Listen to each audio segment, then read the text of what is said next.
Hi and welcome to Josh's Bookish Voyage. Today is my March TBR. Before I give you the TBR, I'll just acknowledge the fact that I know I haven't been great about content. Looking back on February, it looks like I think I only made a vlog.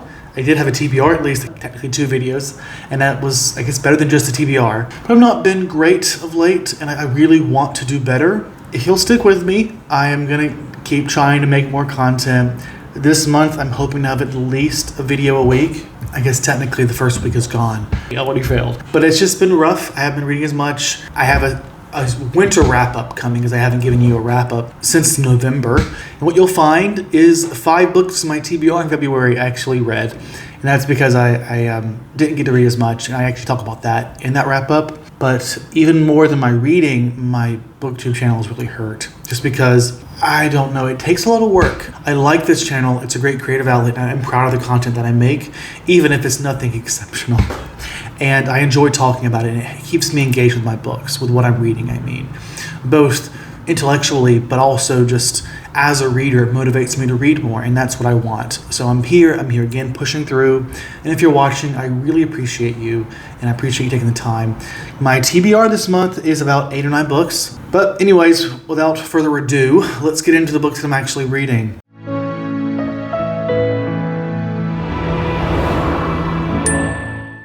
I'm working a lot on a lot of NetGalleys, and I've also noticed that I think part of it is that I've read now over 100 books, whether I've requested over 100 books and I've given feedback for over 100 books on NetGalley. So I now have a large backlog of proof that I'm at least give reviews. I'm not a good reviewer on NetGalley, and I think it's helping me get more books that I'm interested in. And since I don't have a TBR shelf per se here, not a big one at least, I feel more motivated just to, go to my new releases that I'm really excited for in NetGalley. So I'm reading 4 of my TBR this month. Of the 8 books are going to be NetGalleys. And I'm actually already started one of them. Actually, I'll tell you which that is. It's Our Share of Night by Marina Enriquez. This is a book I actually started in February. I started it a few days before in the month. I probably could have finished another book. This book is a Goliath. It's like 700 and something pages, so it's pretty long. Thankfully, as I've started it, so it's taken me a while to finish it, but it is really good. It is this dark, culty book about this father in like the 1980s or so, trapped in this cult where he's basically a medium for this sort of, not satanic per se, but this dark evil that is effectively satanic. And he is their way of which connecting to that evil. And now he is dying and his son is meant to replace him, but he wants to save his son. And the book is effectively a very rich character study, both of these two and of this world and of this cult and the people in it. And it's about dissecting these people, the personalities, the sense of right and wrong. Even this father who in the synopsis sounds so noble is very questionable in his motivations.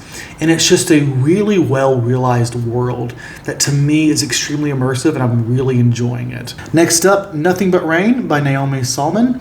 This is a novella that's not on audio, but I still plan on getting to it. Another tangent here. I've paid for a subscription to Natural Reader, and so I'm hoping that'll help me read more books on audio, because it's basically a sort of advanced AI text-to-speech reader, and it's not like professional level, but it's definitely better than generic AI, and I'm hoping it'll help me feel more relaxed about picking up books that aren't on audio.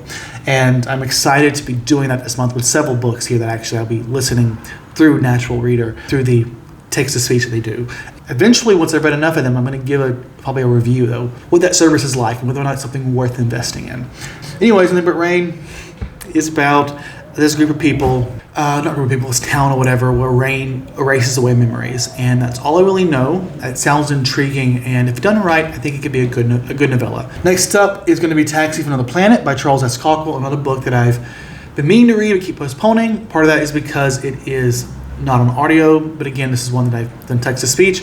And this is effectively just a series of essays by a scientist, an astrobiologist, talking about questions he gets asked by taxi drivers about his job. Like, oh, what do you do? I'm a planetary scientist and an astrobiologist, so what does that mean? And I think it's going to be interesting to see what he has to talk about, even if it's not necessarily going to be new to me. I don't expect. It's still one of those things where the conversation, the sort of science communication, is something I'm interested in. Now that I have a new text-to-speech reader, I'm going to hopefully be able to get more immersed than I would have and read through it more quickly. And then finally, Pinata by Leopoldo Galt. This is another horror book Or what was it about? I don't remember. I think I put Our Share of Night on my 5-star prediction list, but I came very close to putting Pinata on there.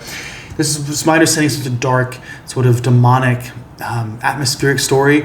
I believe it has to do with family dynamic. I think, is it a mother brings her child to her homeland of or I forget where it was, but basically she leaves after something happens, like an accident, and when she goes home, he starts acting weird. I think he's possessed. I think that's what I remember from the synopsis. I'm hoping it pays off. The title, the cover, and just the synopsis gives some creepy vibes, and I'm hoping it'll be a book that I can really get into.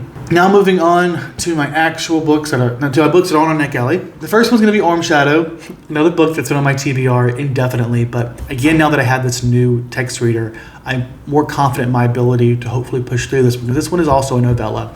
It's sort of a fantasy, Ursula K. Le Guin-esque book that I've heard good things about. And Priya Sharma was, I believe, a dark fantasy horror writer in a collection that I read at one point. And that's why I'm wanting to read this one. Moving on. Lady Bird Johnson. It is a book, not a biography, about the First Lady, what was her name? Claudia Johnson, to LBJ, and her time as First Lady. Sorry, I meant Second Lady, particularly her time as First Lady.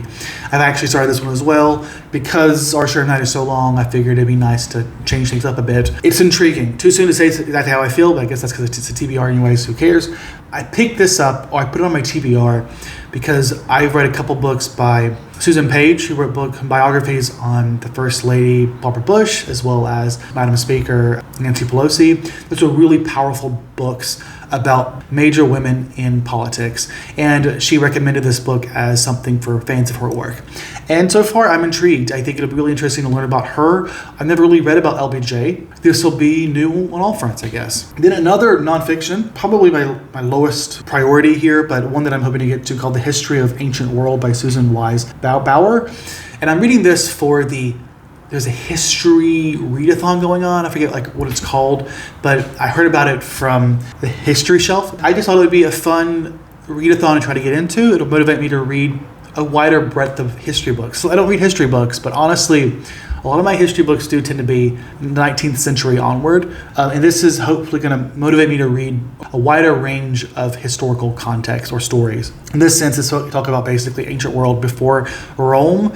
And actually, technically, Rome counts as the ancient world, but I've read about Rome before, so I figured why not get a book that will force me to read about other things that I haven't read much about. And who knows, a good history book can make you really intrigued about other topics. That would be the first time. So if anything in this sparks my interest, I might end up finding myself branching out into other works that are more focused on particular things that are going on in ancient history. And then finally, for the James Baldwin Readathon that is going on, hosted by Erica for the Broken Spine, I guess co-hosted by me and Ashley for the Book of Short Elm. This first month, we're reading Notes of a Native Son and The Fire Next Time, or one of the stories from there. She decided to break it up, the two main essays in The Fire Next Time, just because I prefer to read things, what's the word, holistically? It's not a good word for it, but I'd rather just read the whole thing. So we're talking about the second story, I think, in April. So I figured, why not just read both of them this month? So this month I'm reading The Fire Next Time, the entire collection, and then Notes from Native Son. They're both very short essay collections. And again, this is for the James Baldwin Readathon. I'm excited and I'm scared because usually I take 6 to 12 months between my James Baldwin reads. So reading a couple or more every month for the next year or so is going to be a lot, but I'm really hoping that with Erica and Ashley there to help me dissect them, it won't be quite as overwhelming. But I'm really excited and really appreciative to Erica to include me in this readathon. I can't wait to see how it goes. I really hope you give it a shot. I'll make sure I share the details whenever it gets released. It hasn't been yet. And that's everything. I'm not really trying to break down or revisit books that I didn't get to in January and February. I might change that later on in the year. But for now, these are the books that are interesting me, that I'm prioritizing. I will say that in February, I did not read the James Baldwin book that I wanted to read. I think it was Tell on the Mountain. And that's because, one, I wasn't reading as much as I'd wanted to. And two, I figured if I'm going to have to get rid of books, might as well get rid of the James Baldwin books, since I'm about to be reading him next month and every month after that for the foreseeable future.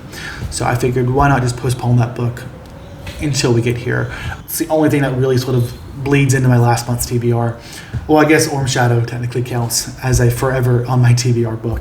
But hopefully this month it'll be over. I'm excited. I'm glad I got this done. Because if I can't even get my TBR done, how the hell am I going to read them?